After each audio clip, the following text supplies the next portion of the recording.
신지호 전 의원님 그리고 박원석 전 의원님 모셨습니다. 어서 오십시오. 네, 안녕하십니까. 날이 너무 덥죠? 네, 너무 더워요. 잠 좀 잘 주무셨어요? 잠잘 때도 몇 번씩 깨요. 그렇죠. 너무 더워요 밖에 그렇죠? 그래. 네. 자 덥지만 그래도 현안이 좀 많으니까 바로 들어가 보도록 하죠. 보안 수사권 얘기를 안 할 수가 없습니다. 어제 국무회의를 이제 통과를 했어요. 결국 대통령이 이제 거부권을 안 썼는데, 그럼 이제 대통령이 공개된 자리에서 어떤 발언을 할 거냐 좀 뭐 관심을 많이 모았는데, 국회 입법권을 부정할 만큼 심각한 상황이라 보기 어렵다. 이건 어떻게 해석을 해야 될까요? 이건 아주 앙상한 형식 논리고 대통령으로서 대단히 무책임한 발언을 전 했다라고 보는데, 네. 상권 분립에 특별히 위반되는 걸 발견하지 못했기 때문에 거부권을 행사할 만한 그 요건이 안 된다. 이게 이제 이재명 대통령의 논지예요. 네. 그런데 이 국가의 제1 임무가 뭐죠? 국민의 생명과 안전, 재산을 지키는 게 국가의 제1 임무입니다. 네. 그러니까 우리가 세금을 내고 뭐 하는 게 국가가 그래도 우리의 생명과 안전, 재산 이건 지켜주니까 네. 내는 거 아닙니까? 그런데 지금 이 뭐 장윤기 사건 그 피해자, 그다음에 부산 돌려차기 피해자 김진주 씨, 이게 국민의 생명과 안전이 위협받고 있는 사례 아니에요. 그런데 네. 그런 앙상한 형식 논리에 갇혀서 이건 거부권 행사 네. 요건이 안 된다? 무책임의 극치죠. 무책임의 극치다. 아주 세게 비판하신 앙상하다. 이 거부권을 안 쓴 겁니까? 못 쓴 겁니까, 대통령? 근데 이제 제2요구권이라는 거는 무거운 거죠, 그 자체로서. 사실은 민의의 대표기관이 국회를 통과한 법률을 대통령이 다시 제1을 요구한다는 건 무거운 행위입니다. 근데 윤석열 전 대통령이 너무 그걸 남발했어요. 그래서 좀 가벼워진 측면이 있는데, 근데 이 사안에 대해서 물론 뭐 거부권을 쓸만한 사안이라고 볼 수도 있다고 봐요. 근데 의석이 160석이나 되는 여당이 사전에 이거를 정부하고 조율을 하지 못하고 반대로 정부는 그거를 국회와 조율을 하지 못하고 법안 통과시킨 다음에 거부권 행사한다는 거는 여권의 총체적인 이제 무능과 난맥상을 드러내는 거예요. 만약 거부권 그러니까 행사하면. 썼어도 문제다. 게다가 전당대회 진행 중이잖아요. 난리 났겠죠. 그 대통령으로서도 정치적으로 보면 저럴 수밖에 없겠구나, 제가 이해가 되는 점이 있어요. 다만 대통령이 어제 그 메시지 얘기하면서도 생각이 다르다고 이런 얘기를 했잖아요. 생각이 다르다는 거잖아요. 그러니까요. 그리고 굉장히 우려를 표했어요. 지금 경찰권에 이렇게 힘이 실리는 거에 대해서 문제가 생기면 신속히 보완해야 된다. 근데 이건 문제가 안 생겨야 되는 겁니다. 문제가 생기면 피해자가 바로 발생을 하는 문제이고 사후 조치인 거죠. 그런데다가 이게 국가의 형벌권을 행사하는 절차를 규정하는 법을 그렇게 막 이랬다 저랬다 바꿀 수가 없어요. 그 자체가 어떻게 보면 이게 도대체 공권력이 뭐냐라는 질문에 봉착하게 되잖아요. 그런 면에서 저는 정도의 차이는 있지만 정부 여당의 구성원들 전체가 이 사안에 있어서 무책임했다고 생각하고요. 특히 전당대회를 앞두고 그동안의 우려를 표하던 그러면서 여당의 수기를 요구하던 대통령도 손을 놓은 느낌이 있고, 그다음에 국무총리로서 TF를 그 산하에 구성해가지고 논의를 하던 이 총리였던 분이 출마하면서 그냥 서둘러 지금 통과시킨 감이 없지 않잖아요. 저는 뭐 결정했으니까 이제 책임져야 된다. 이로 인해서 어떤 결과가 나오게 되면. 안 쓴 겁니까? 못 쓴 겁니까? 못 쓴 거라고 봐야죠. 그러니까 이 이재명 대통령의 머릿속에는 이 문제가 전당대회에서 김민석이 승리하는 것보다도 우선순위가 밀리는 거예요. 밀리는 거예요. 그러니까 이렇게 국민의 생명과 안전과 직결되는 문제가 자기 자신의 정치적 이익보다도 아래라는 얘기죠. 그러니까 한마디로 대통령 자격이 없는 거예요. 세게 비판을 하세요. 그런데 이제 아까 말씀하셨던 게 어쨌든 뭐 보완을 하고 뭐 어제 나왔던 이제 대통령 발언 중에는 이런 것도 있었어요. 그러니까 어쨌든 뭐 명백한 수사상의 비위를 이제 저지른다고 하면 경찰이 이제 뭐 해임 파면해야 되지 않겠냐. 근데 해임 파면 사실 이런 거는 사후 조치인 거잖아요. 사후 조치죠. 그리고 어제 이재명 대통령 더 화를 나게 국민들 화나게 만드는 멘트가 이게 완벽한 제도는 없으니까 하다가 문제가 생기면 또 보완하고 또 국민들이 실험실 쥐입니까? 그러니까 완벽하다 하고 출범을 시켰는데도 그런 빈틈이 발생할 수가 있어요. 그럼 그거 보완한다. 그거는 맞는 얘기죠. 본인도 이게 불완전하고 엉성하고 문제가 많다. 그래놓고 출범시킨 거 아니에요? 거부권 행사도 거부하면서. 근데 보완하는 그 사이에도 또 공백이 생길 수도 있는 거죠. 그렇죠. 그러니까 이게 이 제도를 이렇게 개정하는 거에 대해 수많은 우려가 있었잖아요. 네. 그리고 지금도 있고. 그게 단지 야당에서 정치적인 비판을 하는 걸 넘어서서 네. 이 분야의 전문가들과 또 피해 당사자들이 우려하고 있고 국민 여론도 지금 60%가 네. 우려를 표하고 있어요. 그러면 여당으로서는 훨씬 더 심사숙고를 했어야 되는 거고 이렇게 뭐 10월 2일 날 날이 딱 정해져 있으니까 그때까지 해야 된다. 그때까지 한다 하더라도 전당대회 한복판에 할 일은 아니었다고 생각합니다. 근데 그런데다가 여당 내부에서 별도의 법률도 나오고 이러저러하게 아주 최소한의 범위에서라도 이걸 남겨야 된다라는 네. 의견이 나왔는데 그거 다 귀맞고 보완책이라고 만들었는데 보완책이 너무 허점이 많잖아요. 지금도 그 허점이 매일매일 지적이 되고 있고 게다가 그 보완책이 실제 작동할 건지 한 번도 실험되지도 않은 거예요. 그러니까 저는 제도를 이런 식으로 운영하면 안 된다고 생각하고 네. 물론 그 전문가들이나 이해관계자들이 다 합의해서 해보자 했는데 문제가 발생하면 그걸 보완하는 건 맞죠. 그건 일반론이죠. 네. 근데 그 일반론하고는 지금 굉장히 벗어나 있는 케이스예요. 지금 이 케이스는. 근데 이렇게 해놓고 문제가 생기면 고치겠다. 저는 정부가 제도를 이렇게 운영하는 거는 말이 안 된다고 생각해요. 두 분 다 비판을 해주고 계시는데 어제 정성호 장관이요. 네. 판사 이제 위원들과 대법관 후보 추천위 회의에 이제 갔는데 이제 뭐 담소를 나누나 봐요. 이제 우리 이제 뭐 방송업계 표현으로는 소위 말하는 스케치 촬영 네. 같은 느낌이었는데 마이크는 없었던 걸로 제가 보입니다. 근데 거기서 정성호 장관이 아주 속 시원한 말을 합니다.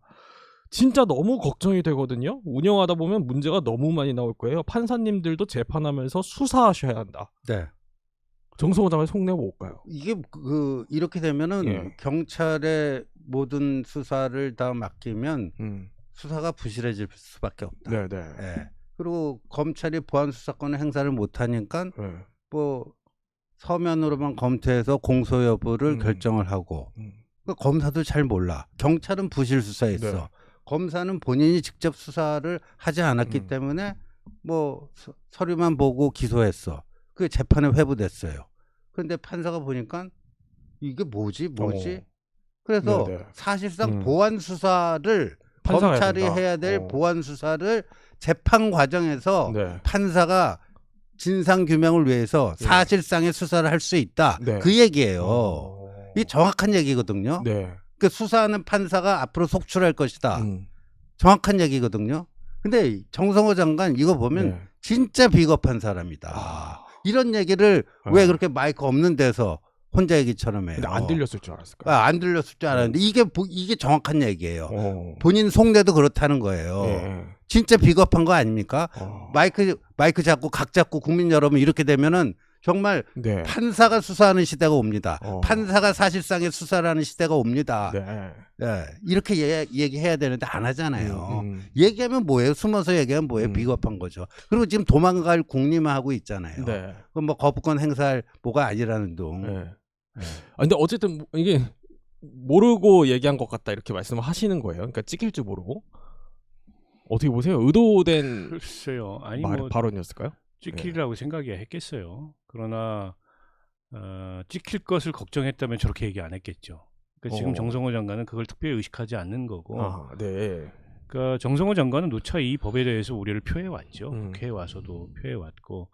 그러나 뭐 임명된 장관으로서 한계가 있는 거죠. 네. 그리고 임명권자의 의지가 확고하다면 모르겠는데 네. 대통령도 어쨌든 이 전당대회 국면에서 정부 전체도 전당대회 국면에서 이제 손을 놓는 분위기가 되니까 본인으로서도 어쩔 수 없는 거죠. 그래서 택한 게 본인이 사의를 표한 거라고 보고 물론 사의는 그 이전부터 표했다고 그렇죠. 얘기를 해요. 네. 건강도 많이 안 좋다고 하고. 네. 그러니까 더는 제가 보기에 법무부 장관직을 수행할 내적 동기가 없는 것 같아요. 그러니까 여기서 대통령이 억지로 붙들어도 네. 그게 정상적인 업무 수행일까? 저 정도라면 그러면 저는 놔주는 게 맞다고 보고요. 저분이 이제 국회의원이기도 하잖아요. 네. 그러면 국회에 돌아와서 또 이 문제에 관련해서 이제 본인의 역할이 있다고 믿는 것 같고 네. 장관 한 사람의 의지로는 뭐 불가항력인 거죠. 그동안에 그 국회에 와가지고 사실 봉변도 많이 당했어요. 젊은 의원들한테 한참 선배 의원인데. 네. 법사위에서. 네, 그리고 뭐 그렇게 봉변 당할 만한 네. 그런 설득력 있는 어제 논리나 뭐 그런 말씀도 하셨던 것 같아요. 설득력 있는 논리나 내용도 네. 아닌데 아닌 걸 가지고 자괴감도 제가 보기엔 네. 많이 느끼고 있는 상태가 아닌가 싶고요. 정성호 장관도 비슷한 얘기를 했어요. 문제가 생기면 신속히 보완해야 된다. 네. 근데 이제 형사소송법이라는 거를 그렇게 말하자면 모험적으로, 실험적으로 운영할 제도인가? 빛의 속도로 면에서 통과시켰다 이렇게. 저는 그래서 제가 드리는 말씀입니다. 네. 이 정부 여당의 구성원들 모두가 제가 보기엔 뭐 조금씩 무책임했다라고 생각해요. 어쨌든 뭐 법무부는 실체 진실 발견이 어려울 수 있으니 뭐 잘 대비해달라 이런 취지로 한 발언이었다라고 수습은 하는 모양새긴 한데 정성호 장관 그만둘 수는 있어요? 그건 뭐 이재명 대통령의 얘기하기 나름이고 그게 뭐 국민들 입장에서 정성호가 그만두고 계속하고가 무슨 상관이 있습니까? 별 의미 없다고 봐요. 그만 둘 수 없는 거예요? 지금 그만두겠죠. 뭐, 아니 저 정도 상태인데 어떻게 장관? 오늘 좀 업무 보고에서 대면하게 되는 것 같은데요, 대통령이랑. 오늘 업무 보고가 그 있대요. 얘기를 할지는 모르겠는데 뭐 대통령한테 별도로 사의를 아마 청와대 비서실을 통해서 전달했으리라고 보고. 그러나 이제 정부 입장에서는 10월 2일 날 당장 2달 뒤에 공소청, 중수청 출범하려면 지금 형사소송법의 하위 법령들을 수백 가지를 바꿔야 된대요. 그리고 뭐 어젠가 그 중수청 거버넌스 발표를 하긴 했는데 그것도 대강의 그냥 실루엣일 뿐이지 디테일은 지금 하나도 안 나온 거거든요. 때문에 업무 연속성을 담보할 수 있는 사람이 계속 하는 게 좋겠죠. 근데 정성호 장관 더할 의지가 없어 보여요. 본인도 그렇게 얘기하잖아요. 더할 의지가 없다. 계속 뭐 피력은 하시는 것 같아요. 그런데 어떻게 장관직을 수행하겠어요? 자, 어제 이제 보안수사권 통과가 되고 이 보안수사가 폐지안 이 통과가 되고 나서 한동훈 의원이 이제 뭐 또 간담회를 열었잖아요. 그렇죠? 그 부산 돌려차기 사건 피해자와 같이. 근데 여기서 말을 하기를 이제 피해자들에게 지옥문이 열린다라는 표현을 또 했고 이재명 정권은 이제 급속도로 몰락할 거다라고까지 직격을 하네요. 그렇죠. 이런 사례가 뭐 이제 지금 우리가 지금 최근에 알려진 것만 해도 굵직굵직한 게 몇 건이 있는데 뭐 계속 속출을 할 거고 저는요 그 뜻이 있는 국회의원들이 한동훈 의원을 중심으로 해서 이 피해 사례 접수 신고 센터 하고 만들어야 된다. 최소한의 그 법률적 조력을 해줄 수 있는 이런 활동을 해야 된다고 봐요. 왜냐하면 이거는 민주당이 민영화라는 그 세 글자에 거의 경기 반응을 일으켰거든요. 이제까지 의료 민영화다. 그럼 의료를 돈 있는 사람만 양질의 의료 서비스를 받게 하고 돈 없는 사람은 그냥 뭐 알아서 죽으란 얘기냐. 그거 정말 반인간적인 그 논리다. 의료 민영화. 민영화하면 그 사람들 경기 일으켜요. 이거는 사법 민영화예요. 이제 검사가 해주던 검사가 지위 고하를 막론하고 그 사건 관계인들 그 피해자들 대신해서 검사가 역할을 해주던 거가 없어지잖아요. 그러면 어떻게 해야 돼요? 개인이 변호사를 사서 대응을 해야 됩니다. 그 돈 있는 사람은 아주 뭐 잘 나가는 변호사, 능력 있는 변호사 살 거고 돈 없는 사람들은 아니 서영교 의원이 그래 국선 변호인 이용하세요. 그러니까 부익부빈.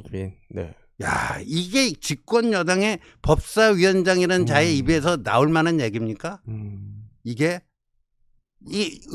민영화하면은 경기 일으키던 인간들이 이제 국선 변호인 쓰세요. 어떻게 이런 말을 할 수 있습니까? 아니 그러면 아까 신고센터 잠깐 말씀해 주셔가지고 이게 만약 현실화된다면 좀 어떤 방식으로 운영이 돼요? 그건 뭐 이제 뭐 여러 가지 방식이 있겠지만 저는 그렇게 생각해요. 그래서 그 억울한 국민들이 많이 나올 거 아니에요.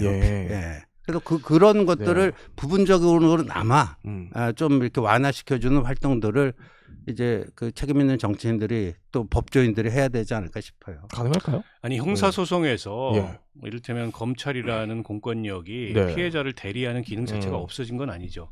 그게 약해진 거죠. 앞으로도 어쨌든 이 기소를 하고 공소권을 공소유지를 하기 위해서 재판정에서 그 피해자의 법정 대리인 역할을 검사가 합니다. 다만 이게 직접 수사 내용을 잘 알고 혹은 직접 수사를 해서 하는 것과 그렇지 않은 것 사이에 차이가 있을 수 있다. 뿐만 아니라 경찰이 불송치하는 사건 같은 경우에 물론 당사자 이의 신청권이 있습니다. 근데 당사자가 예전부터 있었어요, 이게. 이의 신청을 할 수 있는 당사자가 얼마나 되겠나. 뿐만 아니라 피해자의 검사 면담 신청권도 이번에 뒀다고 하는데 글쎄요, 그 면담 신청을 할 수 있는 당사자가 얼마나 있을까? 또 면담을 하더라도 그게 증거 능력이 없어요. 그리고 검사의 사실 확인권, 피의자, 피해자, 뭐 증인 불러가지고 사실 확인 조사를 할 수 있는데 그것도 수사가 아니기 때문에 증거 능력이 없어요. 그러면 불필요한 제도라고 볼 수도 있어요. 그러니까 이게 기존에 굉장히 간결하고 어떻게 보면 직관적이었던 제도를 네. 이를테면 비유를 하자면 이게 뻥 뚫린 신장로가 있었는데 그 신장로를 막아버리고 들길 산길로 새길을 여러 개 내놓고 자 찾아가 보세요 이렇게 하는 느낌이란 말이에요. 그러니까 이게 절차법이잖아요. 절차법은 이걸 이용하는 당사자 입장에서 직관적이어야 돼요. 네. 그리고 접근하는 데 있어서 이 접근 장벽이 있으면은 안 되고 그걸 쉽게 이용할 수 있어야 된단 말이에요. 그래서 어쨌든 피해자를 대리하는 서비스를 이 검찰이 제공을 했던 거예요. 네. 근데 그 기능이 약화된 겁니다. 네. 근데 그것을 대안으로 얘기하는 게 피해자들도 뭐 국선 변호사를 이용할 수 있다라는 건 말이 안 되는 얘기고 전국의 국선 전담 변호인이 250명밖에 안 돼요. 그 사람들 그리고 대부분 그렇군요. 누굴 대리하냐면 피고인 대리를 합니다. 왜냐하면 변호사의 조력을 받을 권리가 네. 있기 때문에. 그리고 그걸 말고 지정국선이라고 있어요. 사선 사건도 하면서 이제 국선 사건 건당 55만 원 받고 하는 그게 등록돼 있는 사람만 한 3-4천 명 되는데 그 사람들도 대부분 누굴 대리하냐? 피고인을 대리해요. 변호사의 조력을 받을 권리를. 네. 근데 이 그동안에 피해자를 대리하던 건 검사가 대리해왔던 거예요, 법정에서. 그러니까 거기 공백이 크게 발생을 한 거죠. 근데 이거를 그러면은 그 피해자들 모두에게 국선을 붙여주는 비용은 네. 국가가 제공할 겁니까? 건당 55만 원인데 그거 어떻게 감당하려고 그래요? 그래서 예. 제가 보기에는 지금 이제 대안이랍시고 만들어 놓은 것들에 대한 우려들이 많은데 네. 민주당 의원들이 잘 알지도 못하면서 나와가지고 예. 염장 지르는 얘기 하지 말고 네.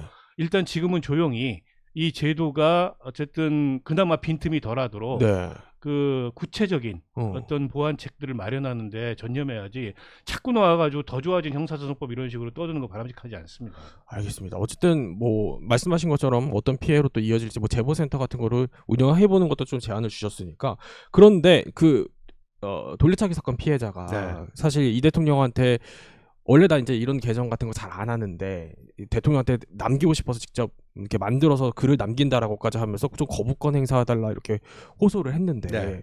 대통령이 뭐 거부권 안 쓴 건 알겠습니다만 여기에 대해서는 좀 답을 할 수는 없었을까요? 그 애써 무시하는 것 같아요. 예, 지금 이 사실 그 김진주 씨 같은 경우 예. 가명입니다만 예.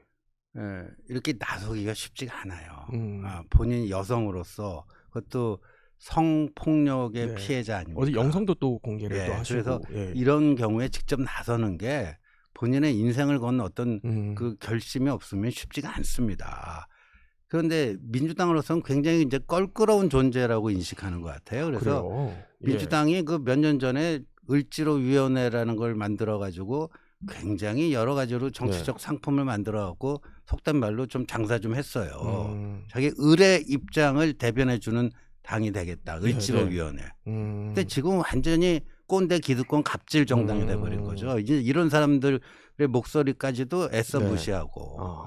여기에 대해서 이제 민주당이 좀 입장을 좀 내놨으면 하는 바람이신 것 저는 같아요. 정치를 정말 예. 이상하게 하고 있다고 생각하는데 민주당이 지금 만나야 될 사람은 이 형사소송법 개정안 들고 가서 노무현 대통령 그 김용민 의원 예. 유지를 받들었다고 거기를 찾아갈 게 아니고 이분들을 만나야 됩니다. 네. 부산 돌려찾기 사건의 피해자 김진주 씨, 예. 장윤기 살인 사건의 피해자 유가족 이분들을 만나서 미진함이 있다면 네. 앞으로 우리가 뭘 더 보완하면 좋을지 경청하고 그리고 충분히 당사자들을 위로하고 그리고 우려가 있는 건 알겠지만 네. 우려가 나타난다면 우리가 더 보완해서 더 잘하겠다. 네. 이분들을 설득시키는 역할을 해야죠. 아니 그게 정치를 하는 목적이고 정치를 하는 이유지. 네. 아니 지금 노 대통령이 언제 이런 법 만들려고 그랬습니까? 노 대통령 이런 법 만들려고 한 적도 없어요. 검수완박을 찬성한 적도 없고. 네. 아니 검수완박을 찬성한 적이 없어요. 네. 그때 검수완박을 네. 추진한 적도 없고 네. 당시 법안이. 그리고 그 곽상원 의원이 증언하잖아요. 네. 그리고 노 대통령이 이런 정치 하라 그랬습니까? 국민 60%가 반대하는 거 자기들의 그냥 그 이 말하자면 도그마 네. 이걸 관철시키기 위해서 이런 정치 하라고 한 적이 없습니다. 근데 왜 그러는 거예요?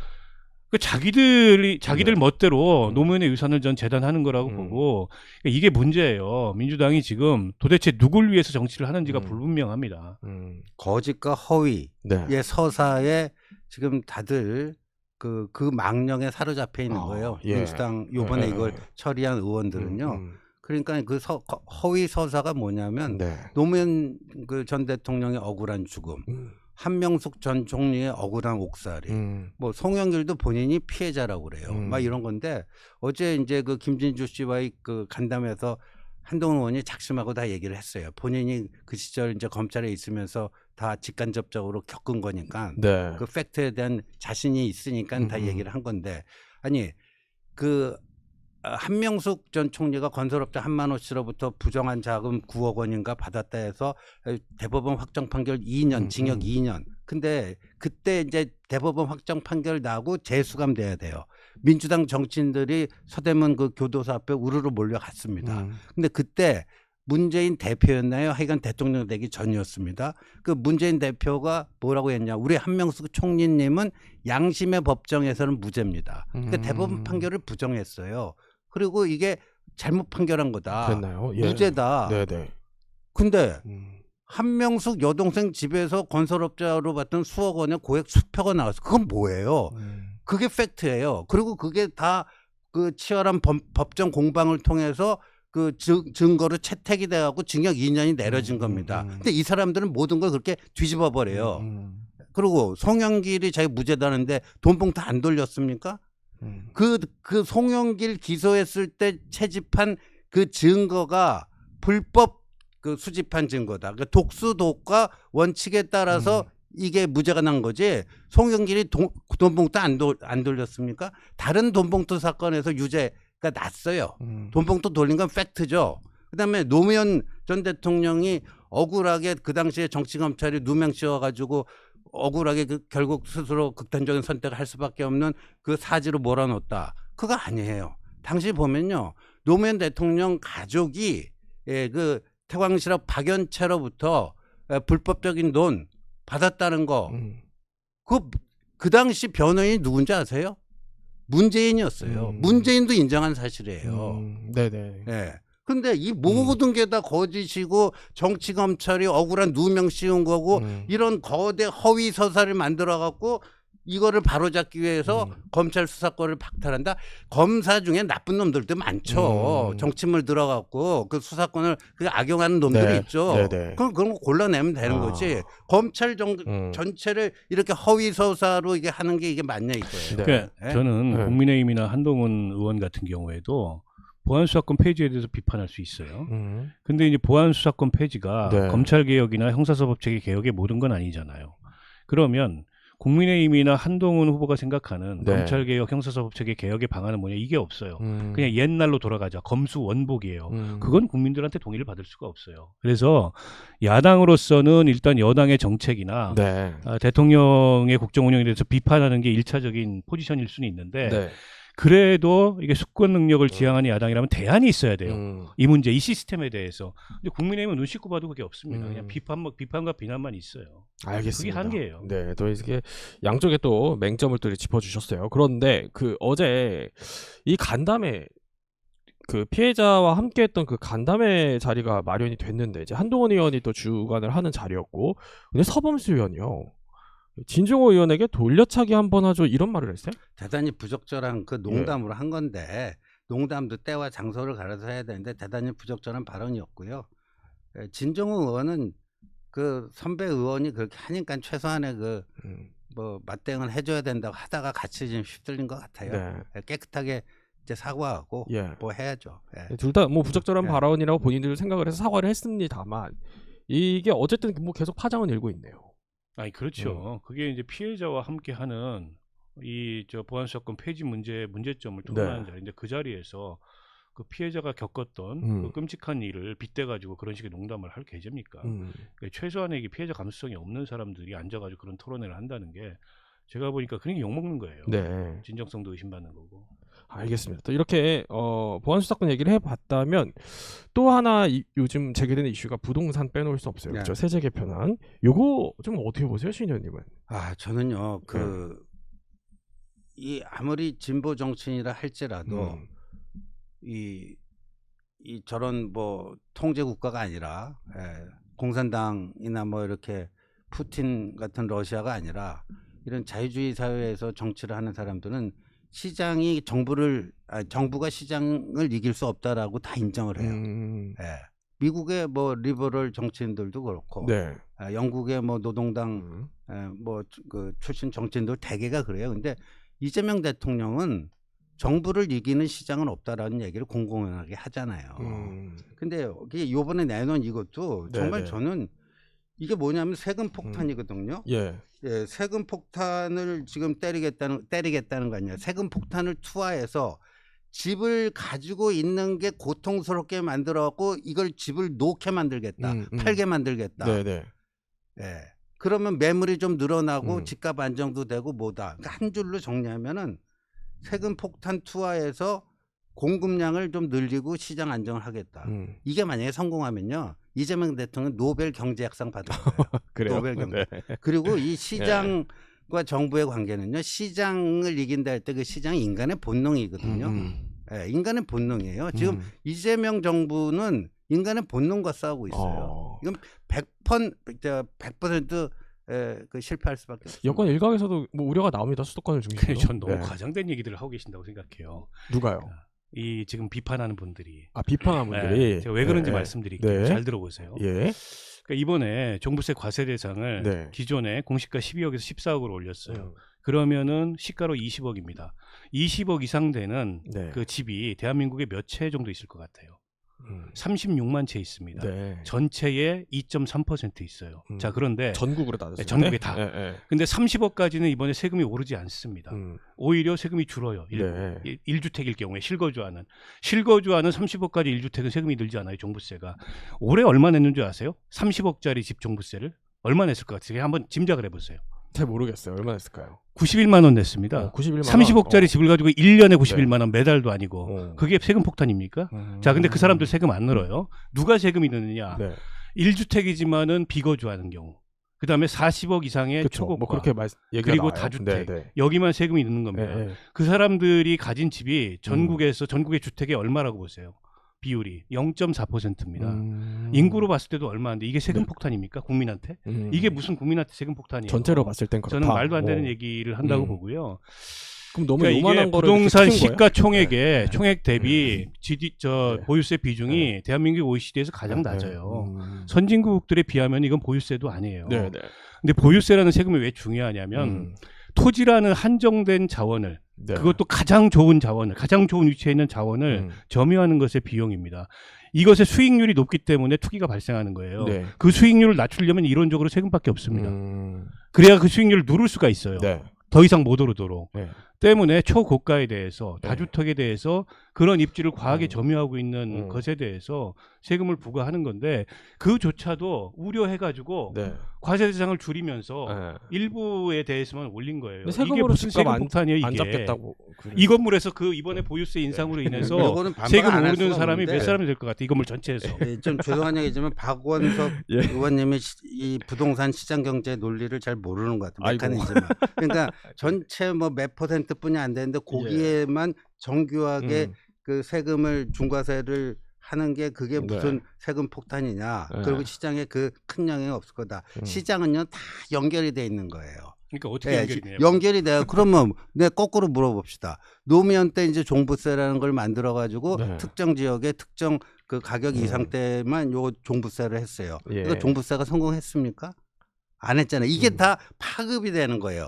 지금 예를 파급 들어서 효과. 네. 오늘도 조간신문에 이제 그런 케이스들이 벌써 이제 나오기 시작하던데 은퇴하고 똘똘한 강남 아파트 한 채 가지고 있는 고령 부부 이분들은 이제 어떻게 되나요? 연금 뭐 여러 가지 생활자예요. 케이스들이 나오더라고요. 그렇죠. 네, 이게 네. 고통스러워요.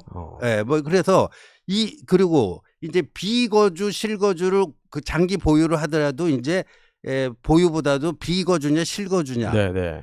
이 그렇죠. 문제가 네, 나오잖아요. 네. 그래서 이제 내가 이제 그 실거주를 해서 해외 체류하는 경우. 그 세금 네. 좀 부담 낮춰야 되겠다. 예, 그러면 네. 전월세가 어떻게 되겠어요? 전세 물건 연쇄 줄어들고. 효과로. 네, 네. 그러니까 이게 시장이라는 게 연쇄 반응이에요. 고기 딱 몇 %만 고기가 딱 블록화돼 갖고 그 파급 효과가 거기에 한정된 게 아니잖아요. 네, 네. 그러니까 노무현의 종부세가 그래서 막 그 아. 부동산 시장을 전체적으로 도 망친 거고요. 그런 것까지 다 보는 게 시장 경제예요. 이게 네. 예. 말씀하세요. 저는 네. 글쎄요, 뭐 시장이라는 게 있지요. 그리고 예. 그 시장에 대해서 인위적으로 규제를 하려고 하는 것은 부작용도 있다고 생각합니다. 그러나 시장이 만능이냐? 네. 그러면 시장에 실패라는 게 왜 있어요? 그런 논리라면은 국가가 GDP 목표도 세워서도 안 되고 예. R&D 투자도 해서도 안 돼요. 그리고 국가가 대규모 토지를 수용해가지고 택지를 조성해서 그걸 싼 값에 기업에 넘겨도 안 됩니다.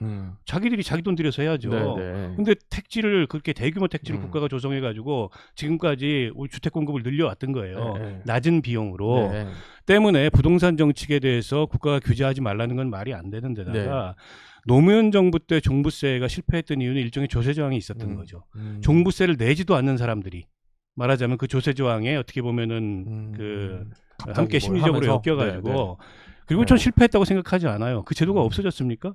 종합부동산세가 있잖아요. 만약 그 제도마저 없었다면 지금 대한민국 부동산 수익률은 지금보다 더 높았을 수도 있어요. 아니, 그리고 이거는 아까 제가 얘기하려다 깜빡했는데 가짜 뉴스 잠깐만 이제 저 민주당 쪽 정치인들이 가짜 뉴스 퍼뜨리는 게 OECD 그 저기 중에 우리 그 뭐 보유세 비중이 낮다 한국이. 그거는 맞아요. 그거는 맞는데 그 OECD가 그 회원국들에게 권고하는 게 있어요. 이 부동산과 관련해 갖고 한국에 뭘 권고했냐면 부동산 세제 관련해 갖고 보유세는 높이고 보유세는 높이고 거래세는 낮추도록 세제 개편을 하라. 그게 왜 그런 줄 아십니까? 부동산 세제는 크게 보면 이제 보유세가 있고 거래세가 있잖아요. 양도세라든가 그렇죠. 취득세라든가. 그럼 거래세 비중은 OECD 평균보다 어떻게 되는지 아세요? 훨씬 높아요. 그러니까 전체적으로 보자고요. 그 한 나라의 전체 세수 중에서 부동산 세수가 차지하는 비중, 요게 한국이 OECD 평균보다 2배 이상 높습니다. 그렇다면은 상대적으로 OECD 다른 회원국에 비해서 보유세는 낮지만 거래세는 훨씬 높다는 얘기예요. 그러면 그 보유세 하나 딸랑 갖고 하고 저기보다 이재명 대통령도 이렇게 그 어떻게 보면 무식한 발언을 하더라고요. 그러니까 제가 표현을 말씀드리면 조금 조정해 주시면 그 OECD 국가들 중에 전체 세수에서 부동산 세수 비중이 높은 건 우리 부동산 지가가 높기 때문에 그래요. 때문에 이걸 정확히 보려면 부동산 시가 총액 대비 보유세 비중이 어느 정도냐 이렇게 봐야 돼요. 우리가 현저히 낮고 거래세 자꾸 얘기하시는데 우리 거래세 높아요. 취득세가 높습니다. 양도소득세는 거래세가 아니에요. 그 OECD의 하우징 텍세이션 그 자료에 들어가 보면 세금을 3단계로 구분합니다. 취득 단계의 취득세, 그다음에 보유 단계의 보유세, 처분 단계의 자본이득세. 양도소득세는 처분 단계에서 발생하는 자본이득세지 그걸 거래세로 분류하는 경우는 대한민국의 국민의힘밖에 없어요. 어쨌든 아니 근데 뭐 하나만 짧게 여쭤보면 그러면 어쨌든 뭐 비율이 그 정도라고 하시니까 그럼 2년 뒤 총선을 우려하는 민주당 내부의 목소리는 그는 과도한 우려입니까? 제가 보기에 과도한 우려고 그러니까 민주당 한강벨트 선거에 지는 거예요. 그런 거에 벌벌 떨고 앉아 있으니까. 그렇군요. 아니 대한민국 서울에 정치 문제가 혹은 경제 문제가 생활 문제가 부동산밖에 없어요? 부동산만이 유일하게 서울 시민들한테 고통이 되는 요소입니까? 제가 보기에는 그 민주당 그 한강벨트 의원들이 이번 서울시장 패배 요인도 뭐 부동산이다 이런 분석들이 나오잖아요. 저는 달리 봐요. 다른 의제를 부각시키지 못했기 때문에 졌다고 생각합니다. 그러니까 그거는 민주당이 자산 정치의 시장 내에서 경쟁자로 남아있기 때문에 진 거지 다른 정치를 부각시키면 민주당이 이길 수도 있었어요. 민주당이 이긴 구와 진 구를 보면 이긴 구가 훨씬 더 많아요. 거기서 왜 이겼겠어요? 여기서 뭐 이렇게 논쟁을 하지만 이제 뭐 다 이 정책이 제대로 된 정책인지 아닌지는 이제 서서히 다 드러나죠. 그렇죠. 시장에서 또 반응이 나타날 테니까. 실물로 드러날 테니까요. 뭐 이게 뭐 어떤 영향을 얘기는 줄지는 세금 정책이 다가 아니라는 거예요. 공급 정책도 있고 금융 정책도 있고 차차 발표할 거 아닙니까?